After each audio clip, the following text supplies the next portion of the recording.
आज हम लोग पढ़ेंगे पुष्पीय पौधों में लैंगिक जनन, ठीक, sexual reproduction in flowering plants. देखिए, जैसे पिछले चैप्टर में हम लोग पढ़े थे कि method of A sexual reproduction, A sexual reproduction के क्या क्या मेथड होते हैं, कैसे वो नए पौधे, एक ही पौधे से नए नए पौधों का निर्माण होता है। आज हम लोग पढ़ेंगे सेक्सुअल रिप्रोडक्शन, लैंगिक जनन कैसे होता है पौधों में। ठीक, अभी तक आप लोगों ने सुना होगा कि जंतुओं के अंदर लैंगिक जनन होता है, लेकिन पौधों के अंदर भी लैंगिक जनन होते हैं। कैसे होते हैं? तो पौधों में भी दो दो युग्मक होते हैं। एक होता है मेल गैमेट और दूसरा होता है फीमेल गैमेट। ठीक है, एक मेल गैमेट और दूसरा फीमेल गैमेट, इसको बोलते हैं नर युग्मक। नर युग्मक और मादा युग्मक। देखिए, ये नर युग्मक और मादा युग्मक जो होते हैं, दोनों आपस में संलयन करके और एक जाइगोट का निर्माण करते हैं। ठीक है, यानी युग्मनस का निर्माण करते हैं। तो ये युग्मनस पौधों के अंदर कैसे बनता है? तो एक चीज आप जान लीजिए कि ऐसे पौधे जिसमें मेल, नर और मादा दोनों जननांग एक ही में पाए जाते हों, ऐसे पौधों को हम क्या कहते हैं? तो द्विलिंगी तंतु कहते हैं। ठीक ना, क्या कहा जाता है? द्विलिंगी। मतलब एक दोनों जो गैमेट्स हैं, मेल और फीमेल गैमेट्स दोनों एक ही में पाए जा रहे हैं, इसलिए इसको हम कहते हैं कि ये पौधे जो हैं द्विलिंगी हैं। देखिए, इसके बाद हम लोग आते हैं, थोड़ा सा स्ट्रक्चर देख लेते हैं फ्लावर्स का। आप लोगों ने पुष्प देखा होगा, हमने एक आपके लिए फूल ले रखा है। इसमें होता क्या है कि सबसे निचले हिस्से से चलते हैं। निचले हिस्से का मतलब कि यहाँ से स्टार्ट किया जाए तो ये जो ग्रीन कलर की पत्ती जैसी संरचना दिख रही है, ये पत्ती जैसी ग्रीन कलर की संरचना को हम बोलते हैं कैलिक्स। ठीक है, यानी जब ये संयुक्त हो, संयुक्त मतलब कि दो से अधिक हो, दो का मतलब कि इसमें चार हो, ठीक है। तो अगर चार अगर संयुक्त रूप से है तो इसको हम बोलते हैं कैलिक्स, हिंदी में बोलते हैं बाह्यदल। अगर इनकी संख्या केवल एक हो, ठीक है, किसके? कैलिक्स की संख्या एक हो, तब उसको हम बोलते हैं पेटल्स। यानी बाह्यदल की संख्या एक हो तो क्या कहेंगे? पेटल्स। अब देखिए, ये ऊपर की तरफ आप ये पिंक कलर का फूल पत्ती देख रहे हैं, ठीक है ना। ये जो फूल पत्ती है, इस फूल पत्तियों की उनको हम कहते हैं दलपुंज। ठीक, ये पूरा संयुक्त, अगर किसी पुष्प में पूरा संयुक्त अगर पुष्प हो तो उसको हम कहेंगे कि यह दलपुंज है, कोरोला है। अगर केवल संख्या एक हो, जैसे मान लीजिए एक निकाल लीजिए, ये एक हो गया, तो इसको हम क्या कहेंगे? तो इसको बोलेंगे सेपल्स। क्या कहेंगे? सेपल्स कहेंगे। अब देखिए, इनका काम क्या होता है? ठीक, यानी इधर पेटल्स और सेपल्स का काम ये होता है कि पौधों के अंदर ये जो पुष्प हैं, इस फ्लावर्स में, पुष्पों में जो मेल और फीमेल गैमेट्स हैं, अभी तो आपको ये पहचानना है कि कौन मेल है कौन फीमेल गैमेट्स है। तो देखिए, इसमें पुष्प का ऊपर वाला भाग जो होता है थोड़ा सा चौड़ा होता है, ठीक। नीचे वाला भाग जो होता है यह सुराही के समान आता है, ब्लंट हो जाता है, फूला हुआ भाग होता है। तो ये फूली हुई जो संरचना है वो ओवरी कहलाती है, ठीक है। और इसी ओवरी में यानी अंडाशय के अंदर छोटे छोटे ओव्यूल्स का निर्माण होता है, ठीक ना। यानी इसमें बीजांड का निर्माण होता है। अब जब ये बीजांड का निर्माण होता है तो इसी पुष्प से, है, इसी पुष्प से दो पतली नलिकाकार, ठीक, दो पतली नलिकाकार संरचनाएं निकल करके आती हैं। यहाँ दो नहीं होती हैं, पौधों में पुष्पों के अंदर कई हो सकती हैं। जैसे यहाँ आपको दिखाएं तो ये वाली संरचना आप ध्यान से देखिए, ठीक ना। ये वाली संरचना अगर आप ध्यान से देखते हो, ये जो किनारे किनारे लगी हुई है, कितनी असंख्य संरचनाएं इसमें लगी हुई हैं, तो ये संरचनाएं जो है यह एंड्रोसियम का है, ठीक ना। एंड्रोसियम को हिंदी में बोलते हैं पुमंग, और पुमंग पौधे का कौन सा भाग होता है? तो यह नर जननांग होता है।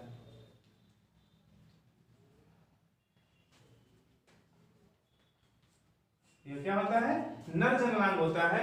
अब इसके बीच में, ठीक ना, बीच वाली संरचना का मतलब ये जो आप किनारे किनारे ग्रीन कलर की देख रहे हैं संरचना, इसके बीच में भी एक संरचना वाली है। अब ये संरचना क्या कहलाती है? तो ये बीच वाली, ठीक, यानी जो सुराही की जैसी बीच की संरचना निकली हुई है, इस संरचना को हम कहते हैं स्टाइल। क्या कहते हैं? तो स्टाइल कहते हैं। तो ये एंड्रोसियम हो गया और इधर क्या हो गया? इसका स्टाइल। और इस पूरे भाग को हम बोलते हैं जिनोसियम। अब देखिए, ये एंड्रोसियम और जिनोसियम क्या होते हैं, ठीक है।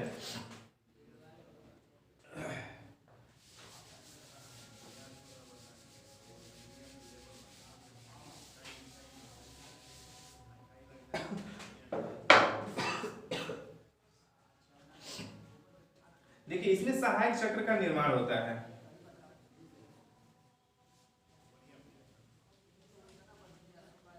एक होता है सहायक चक्र और दूसरा होता है इसका आवश्यक चक्र।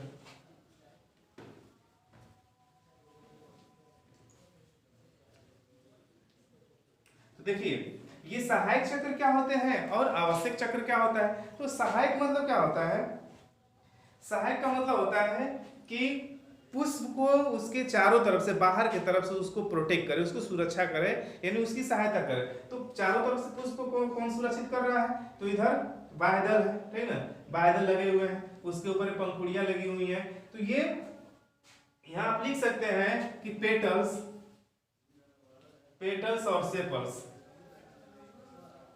ठीक है, पेटल्स और सेपल्स यानी बाह्यदल और दलपुंज, ठीक। बाह्यदल और दलपुंज जो होते हैं यह पुष्प का कौन सा भाग होता है, तो सहायक चक्र होते हैं। आवश्यक चक्र क्या है, तो आवश्यक का मतलब होता है कि रिप्रोडक्शन के लिए, ठीक ना, जनन के लिए कौन कौन से अंग इसमें सहायक होते हैं। तो इसमें देखा जाए तो एक होता है मेल गैमेट,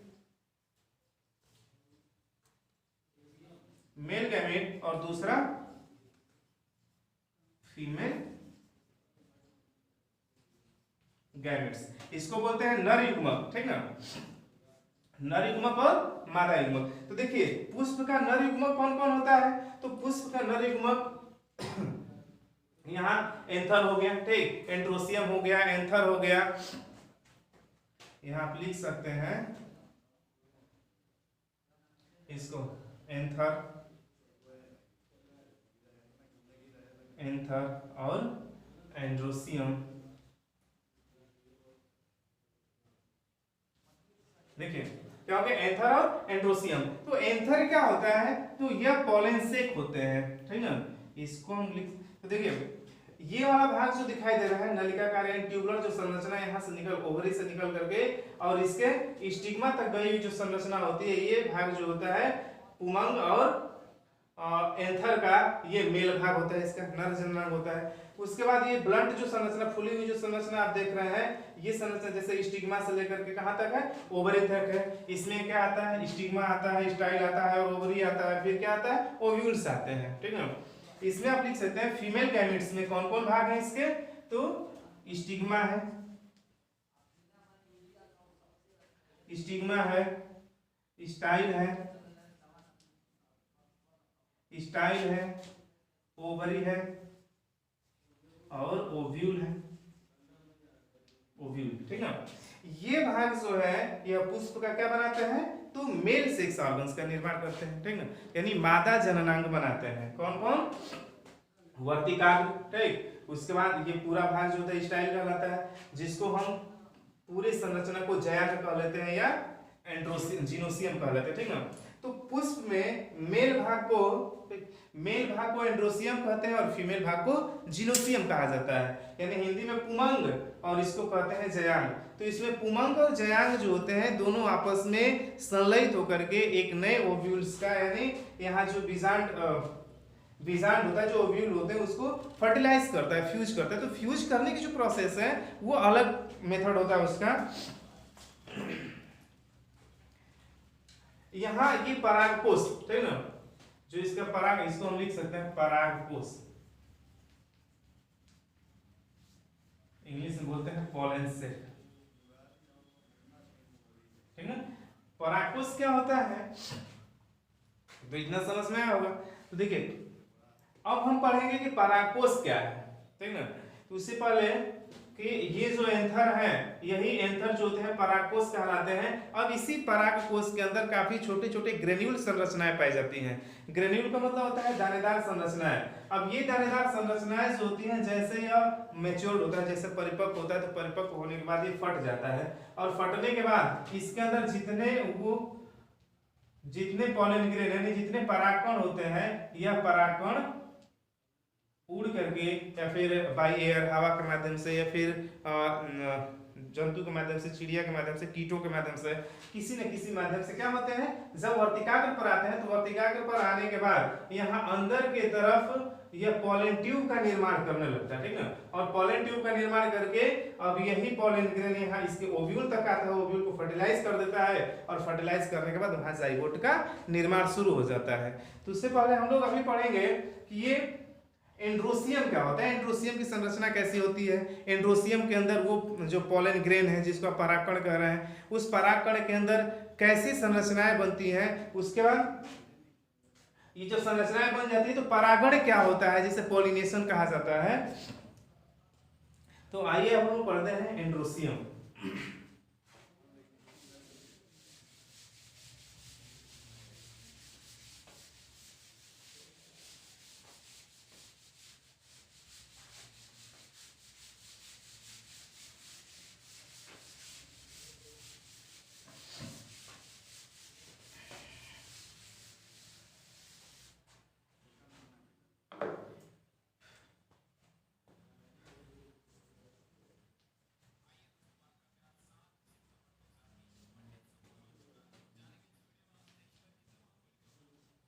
देखिए पुमंग क्या होता है, तो पुमंग आप जानते हैं कि यह पौधे का मेल सेक्स ऑर्गन्स है।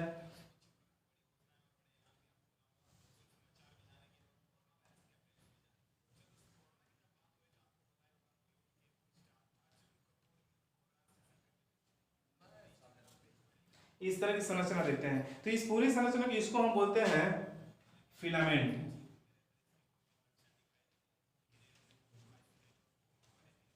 इसको बोलते हैं फिलामेंट, इसको कहते हैं एंथर, यानी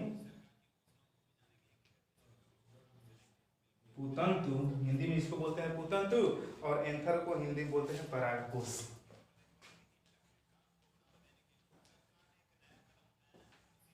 देखिए तो इस परागकोश में परागकण होते हैं। देखिए परागकण का निर्माण कैसे होता है इसके अंदर, और परागकण कैसे होते हैं। तो एक्चुअली अगर जब इसको हम काटते हैं तो काटने के बाद कुछ इस तरह की संरचना आपको दिखाई देनी शुरू हो जाती है।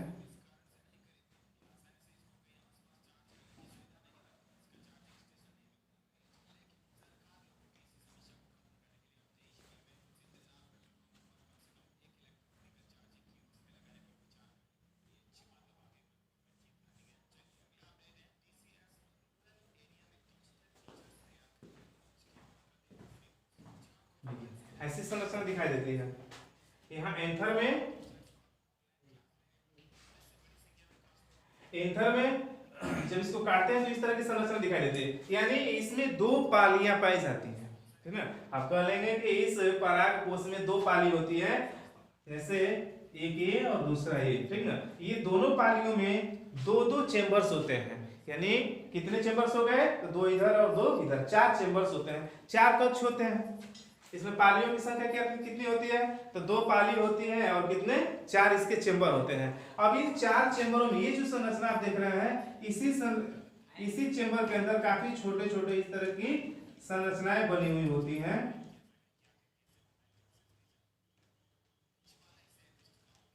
ये जो संरचनाएं बनी हुई है, इन्हीं संरचनाओं को कहते हैं pollen grain. Pollen grain Hindi में कहते हैं पराग कण, ठीक है।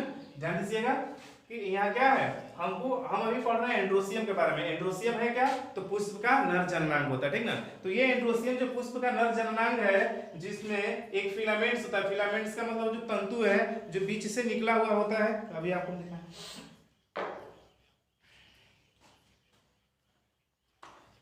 हाँ देखिए ये काफी छोटा होता है, इसलिए थोड़ा सा इसको कैसे आपको दिखाएं। देखिए ये वाली जो संरचना आपको किनारे किनारे दिख रही है ना, यही संरचना जो होती है वो एंथर की होती है, ठीक। अब इस एंथर में ये जो नलिकाकार संरचना देख रहे हैं, अगर एक को तोड़ लें, इसे ऐसे टूट नहीं रहा है, ठीक। तो अगर एक को यहाँ तोड़ करके देखा जाए तो ये एक नलिकाकार संरचना बना लेती है, जिसको हम फिलामेंट कहते हैं। इस फिलामेंट के ऊपर कैप के समान टोपी नुमा संरचना लगी होती है, जिसको परागकोश कहा जाता है। अब इस परागकोश को काटने के बाद इसमें दो पालियां दिखाई देती हैं। कितने लोब्स होते हैं, दो लोब्स होते हैं। एग्जाम में भी पूछा जाता है कि पुष्प के नर जननांग में कितने पालियां होती हैं, तो आप कहेंगे कि 2 पालियां होती हैं, ठीक है। अब इस दोनों पालियों में कितने उसके चेंबर होते हैं, तो उन दोनों पालियों में 2-2 चेंबर होते हैं, यानी कुल मिला के 4 चेंबर होते हैं। अब इसी चेंबरों में ये छोटे छोटे जो ग्रेन्यूल संरचनाएं हैं, जो कणिकामय संरचना देख रहे हैं, यही कणिकामय संरचना क्या होते हैं, तो परागकण के होते हैं। अब इन परागकण का निर्माण कैसे होता है, बात समझिएगा कि परागकण तो हो गया, इसको हम देख लिए कि यही परागकण है। जब ये डेस्केंट होता है, जब ये फटता है, तो फटने के बाद ये बाहर निकलना शुरू होते हैं, बाहर निकलना शुरू होते हैं, और बाहर निकल करके वो जो अभी पीछे अपने फ्लावर्स में एक वो ब्लंट संरचना आपने देखा, फुली हुई संरचना, जिसको आप ओवरी कहते थे, ये ओवरी पर जा करके और उसके ओव्यूल्स को फ्यूज कर देते हैं। लेकिन इनका निर्माण होता कैसे है, कैसे इसमें बनते हैं ये, तो बनने की विधि देखेंगे।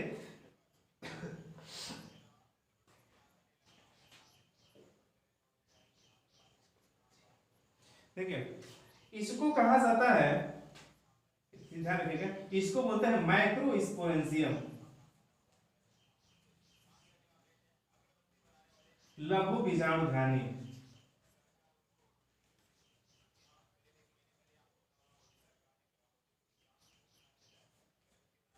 इसको आप क्या कहेंगे, जहां पर, ध्यान दीजिएगा, जहां ये परागकण का निर्माण हो रहा हो उसको हम बोलते हैं माइक्रोस्पोरेंजियम। क्या कहेंगे, तो माइक्रोस्पोरेंजियम, यानी हिंदी में कहते हैं लघु बीजाणुधानी। अब इस लघु बीजाणुधानी में, लघु बीजाणुधानी का निर्माण कैसे होता है, या लघु बीजाणुधानी का मतलब कि परागकण का उसमें कैसे निर्माण होता है, ठीक है। तो परागकण के निर्माण के बारे में पढ़ेंगे।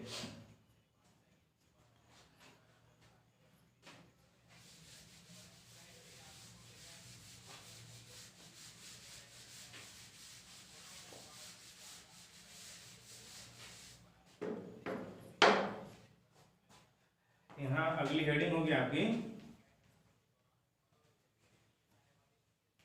फॉर्मेशन ऑफ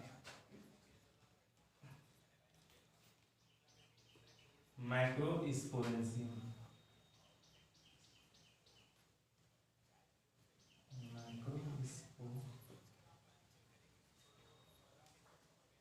ठीक ना, फॉर्मेशन ऑफ माइक्रोस्पोरेंजियम यानी परागकण का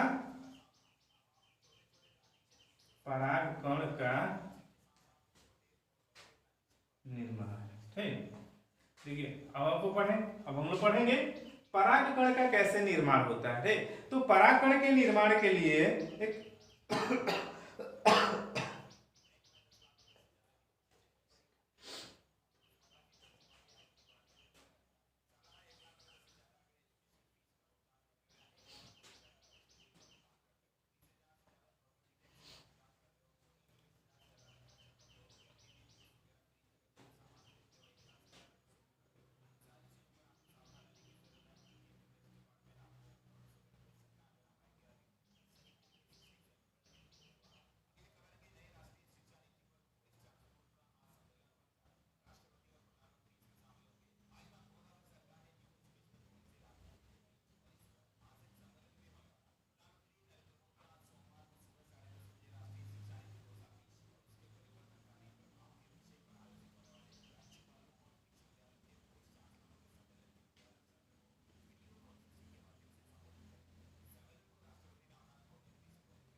देखिएगा, ध्यान दीजिएगा, परागकण के निर्माण में पराग कोश के अंदर, ठीक है, पराग कोश के अंदर ये 3 लेयरें बनती हैं, ठीक। पराग कोश के अंदर कितनी लेयर बनती हैं, तो कहेंगे कि 3 लेयर बनती है। पहला होता है अधोस्तरीय कोशिका,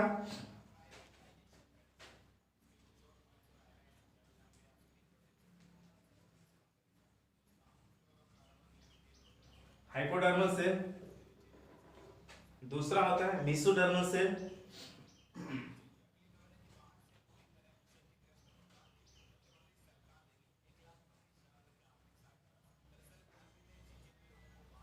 मेसोडर्मल सेल। और तीसरा सबसे लास्ट कोशिका जो होती है वो होती है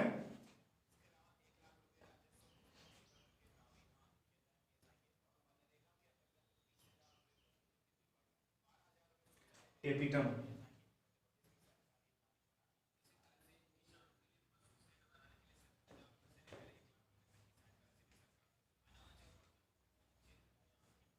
टेपिटम देखिए, हाइपोडर्मल सेल्स, मेसोडर्मल सेल्स और टेपिटम। देखिए ये हाइपोडर्मल सेल्स क्या होती है, तो हाइपोडर्मल सेल्स का मतलब कि सब पराग कोश में, ठीक है, पराग कोश में ये कोशिकाएं ऊपर की तरफ एक लेयर बनाना शुरू कर देती हैं। जो लेयर देख रहे हैं ना ऊपर वाली, ये जो लेयर है इस लेयर को बोलते हैं हाइपोडर्मल सेल। हाइपोडर्मल सेल अधोस्तरीय कोशिका, हिंदी में कहते हैं इसको अधोस्तरीय कोशिका।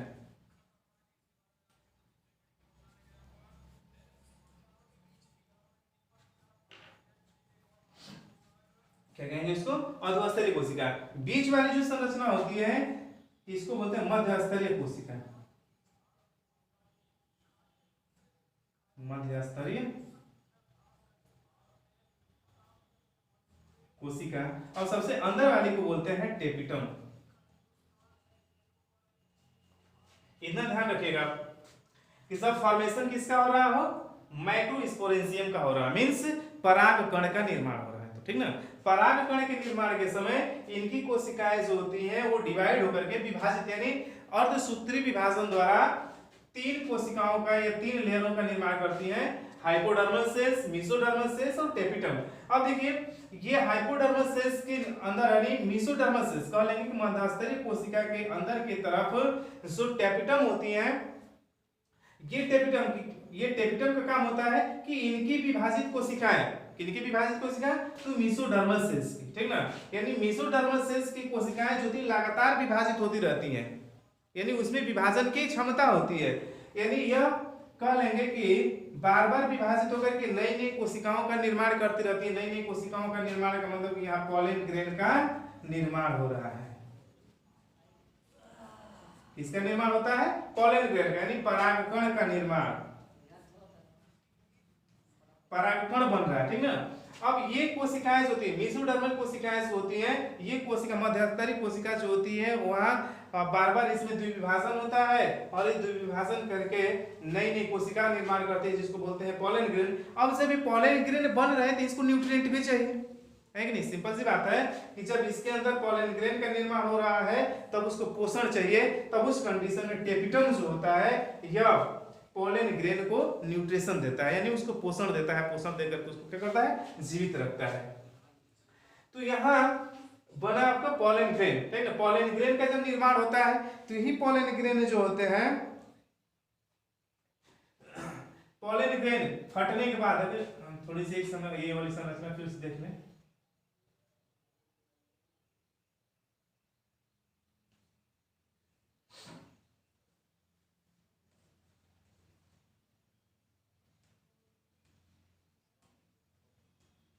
जैसे यहाँ पॉलन ग्रेन का निर्माण होता है तो पॉलन ग्रेन के निर्माण के समय ये वाली संरचना जो थी फट जाती है। फटने का मतलब परिपक्व होता है और एंथर ऊपर से क्या होते हैं, एंथर फट जाते हैं। एंथर का फटने के बाद जो इसमें जो पॉलन ग्रेन होते हैं ये पॉलन ग्रेन बाहर निकलना शुरू कर देते हैं, ठीक है। ये जब बाहर निकलते हैं तो बाहर निकलने के बाद वह मादा जननांग, यानी मादा जननांग का मतलब कि ये वाली जो संरचना आपने पढ़ा,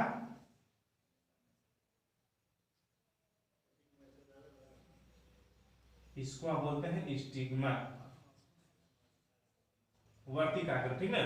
इस स्टिग्मा पर क्या होने लगते हैं, आने लगते हैं, ठीक। अब यहाँ स्टिग्मा पर आने के बाद ये जो पॉलन ग्रेन है, ये पॉलन ग्रेन उड़ करके या किसी माध्यम से, चाहे हवा के माध्यम से आ जाए, चाहे भाई कीट आ जाए, ठीक, इंसेक्ट कीटों के माध्यम से आ जाए, फिर किस या मानव के माध्यम से आ जाए, किसी न किसी माध्यम से जब यहाँ आते हैं तो यहाँ आने के बाद एक पॉलन ट्यूब का निर्माण कर देते हैं, ठीक ना। इसके बीच में एक पॉलन ट्यूब का निर्माण, पराग नलिका का निर्माण करते हैं। अब ये पराग नलिका का जब निर्माण इसमें होता है तो पराग नलिका के निर्माण के समय ये जो होते हैं मेल गैमेट, ठीक ना, इनकी कोशिकाएं जो होती हैं वो न्यूक्लियस, और इसके जो केंद्रक होते हैं वो केंद्रक दो भागों में बंट जाते हैं, ठीक ना। ध्यान दीजिएगा कि पॉलन ग्रेन, ठीक ना, पॉलन ग्रेन जब फटता है, ऐसे पॉलन सेक जब फटता है तो पॉलन सेक के फटने के बाद पॉलन ग्रेन बाहर निकलते हैं, और बाहर निकलने से पहले ही इनकी कोशिकाएं जो है, कोशिकाओं के अंदर जो उसके केंद्रक हैं, ये केंद्रक दो भागों में विभाजित हो जाते हैं। केंद्रक दो भागों में विभाजित होते हैं, एक बड़ा हो जाता है, एक छोटा, इसको बोलते हैं लघु केंद्रक, और माइक्रो न्यूक्लियस और माइक्रो न्यूक्लियस, ठीक ना। यानी ये माइक्रो न्यूक्लियस और माइक्रो न्यूक्लियस। तो ये न्यूक्लियस जो होते हैं, जब पॉलन ग्रेन का निर्माण होता है, सॉरी जब पॉलन ट्यूब का निर्माण होता है, तो पॉलन ट्यूब के निर्माण के समय यह विभाजित होकर के और कहां चले आते हैं, तो इस ओवरी के पास चले आते हैं।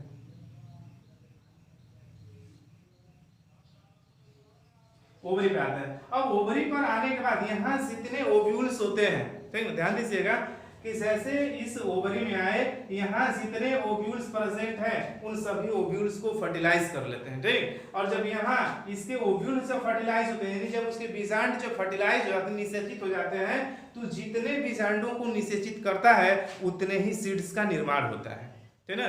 तो सीड्स का निर्माण यानी बीजों का निर्माण कहाँ से होता है, तो बीजांडाशय से होता है, यानी बीजांडाशय के निषेचन के फलस्वरूप उसमें बीज का निर्माण होता है। तो ये पूरा इवेंट जो है यह पौधों के अंदर सेक्सुअल रिप्रोडक्शन का है, भाई पौधों के अंदर कैसे सेक्सुअल रिप्रोडक्शन होते हैं। अभी इसमें हम केवल ये पढ़े हैं कि मेल सेक्स ऑर्गन्स के बारे में। मेल सेक्स ऑर्गन्स का मतलब कि अभी इसमें केवल पॉलन ट्यूब के बारे में पढ़ा गया। पॉलन ट्यूब यानी जो परागनलिका होती है, परागनलिका के बाद उसमें परागकण होते हैं। तो परागकण का निर्माण कैसे होता है, एक बार और थोड़ा सा ध्यान दे दीजिएगा कि परागकण के निर्माण के लिए इनकी कोशिकाएं जो होती हैं, किसकी, परागकोश की, ठीक है, परागकोश की कोशिकाएं, यानी कह लेंगे हम कि लघु बीजाणुधानी, ठीक, लघु बीजाणुधानी की कोशिकाएं विभाजित होकर के, ठीक, लघु बीजाणुधानी की कोशिकाएं विभाजित होकर के तीन लेयर बनाती हैं। एक अधोस्तरीय जिसको हाइपोडर्मस, मेसोडर्मस और टेपिटम कहा जाता है। और इसमें हाइपोडर्मल सेल्स का काम होता है कि ऊपर की तरफ से मेसोडर्मल की कोशिकाओं को प्रोटेक्ट करना, उसको सुरक्षित करना। और सुरक्षित इसलिए करती है ताकि उनकी कोशिकाएं बार बार विभाजित होकर के, ठीक, उसमें मियोसिस डिवीजन होकर के और एक सेल से दो सेल का निर्माण हो जाता है इससे, ठीक ना। इस तरह से बार बार विभाजित होकर के और नई नई कोशिकाओं का, नए नए परागकण का इसमें निर्माण होता रहता है। और जब नए नए परागकण का निर्माण होता है तो इसके सबसे अंदर की तरफ टेपिटम पाया जाता है। इस टेपिटम का काम ये होता है कि नई बनी कोशिकाओं को यानी परागकण को यह भोजन देने का काम करता है। तो अगले वीडियो में हम लोग पढ़ेंगे फीमेल सेक्स ऑर्गन्स के बारे में, यानी जीनोसियम के बारे में। हम लोगों ने भी पढ़ा एंड्रोसियम के बारे में, और फिर नेक्स्ट वीडियो में आपको हम बताएंगे जीनोसियम के बारे में। तो जीनोसियम जो होता है यह पौधे का मादा जननांग होता है। आई होप कि आप सब लोगों को समझ में आया होगा। अगर जहां आपको समझ में ना आए, इस टॉपिक में जो भी आपको समझ में ना आया हो, एक बार कमेंट बॉक्स में कमेंट करके पूछिएगा, जरूर हम उसका उत्तर देंगे। और ध्यान से इसको पढ़ेंगे तो एकदम समझ में आ जाएगा। और फिर आगे की वीडियो में आपको हम अपलोड करेंगे कि मादा जननांग के बारे में, ठीक। तब तक के लिए धन्यवाद।